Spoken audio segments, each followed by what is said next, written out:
Friends, ఇప్పుడు పండుమిర్చి season కదా. పండుమిర్చి టమాటా పచ్చడి ఎలా పట్టాలో చూద్దాం.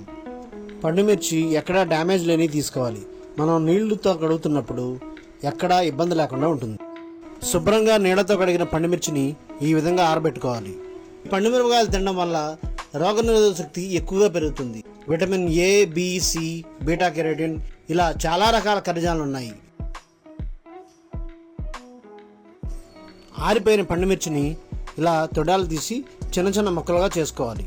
ఎక్కడ ఒక్క చుక్క నీరు కూడా ఉండకూడదు, తడి అనేది తగలకూడదు.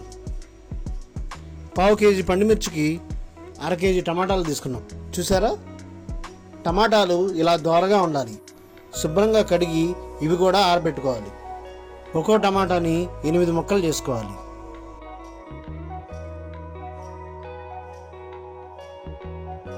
ఇప్పుడు అడుగు మందం ఉన్న కళాయి పెట్టుకొని స్టవ్ ఆన్ చేసుకొని 3/4 స్పూన్లు మెంతులు, 2 స్పూన్లు ఆవాలు వీటిని దోరగా వేయించుకోవాలి.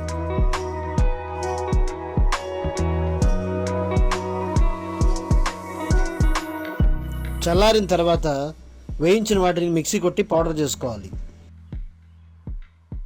ఇప్పుడు 100 ml వేరుశనగ నూనె తీసుకొని కట్ చేసుకున్న టమాటాలని వేయించుకోవాలి.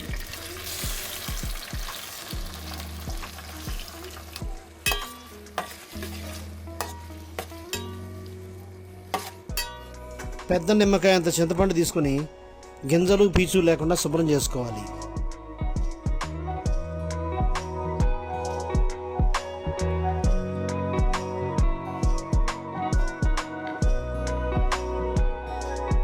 కల్లుప్పు టీ గ్లాస్కి కొద్దిగా తక్కువగా తీసుకోవాలి.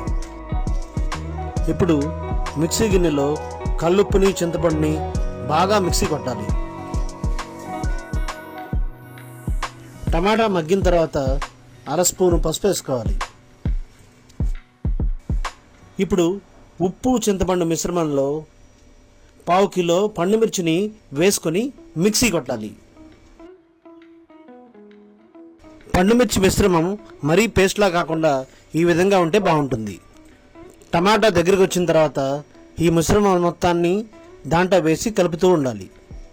మనం అన్నం తినే ముందు 2 ముద్దలు పండుమిరపకాయ పచ్చడితో తింటే ఆకలి బాగా పెరుగుతుందంట.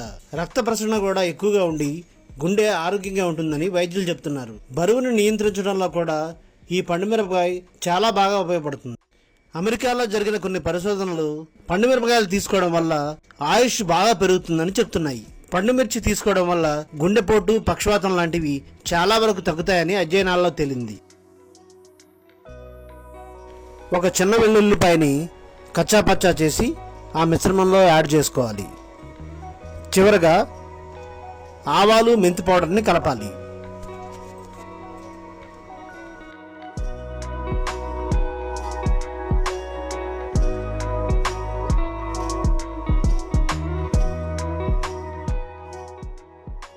ఇప్పుడు పచ్చడి తాలింపు వేసుకుందాం.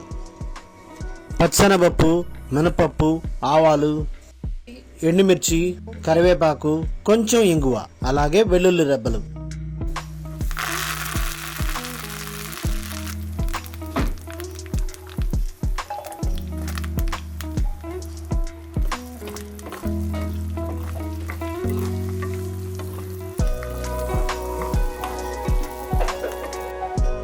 తాలింపు చల్లారిన తర్వాత పచ్చడిలో కలుపుకోవడమే.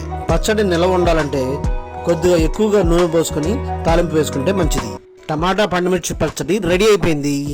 చూస్తున్నారా, ఈ పచ్చడి అట్లుకి, ఇడ్లీకి, అన్నానికి చాలా బాగుంటుందండి.